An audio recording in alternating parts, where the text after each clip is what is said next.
Some additional pitfalls or things to keep in mind. Many candidates fail to keep their recommenders on track. It's very important that you don't just ask them to recommend you, tell them the school, send them the link, and then walk away. That's the worst thing that you can do.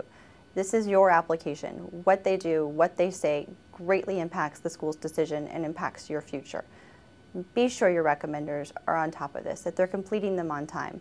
Doing it and waiting until the last minute can impact you. I had a client last year whose recommender failed to get the recommendation in on time, and the client's application was pushed to the second round. That is not something that you want to happen. So stay on top of them, remind them of deadlines, work with them as much as possible so that they are able to get it done in time. Also, many candidates attempt to visit schools around application deadlines.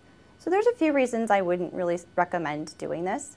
One, it sort of detracts from your ability to work on your applications. You're busy with travel, you're trying to get away from work, your days are a lot shorter, they're busier, you're adding one more thing into the mix.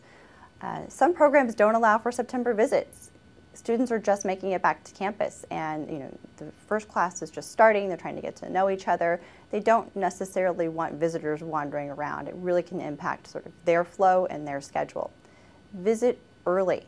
You can use this information in your applications. So if possible, visit in the spring before classes end.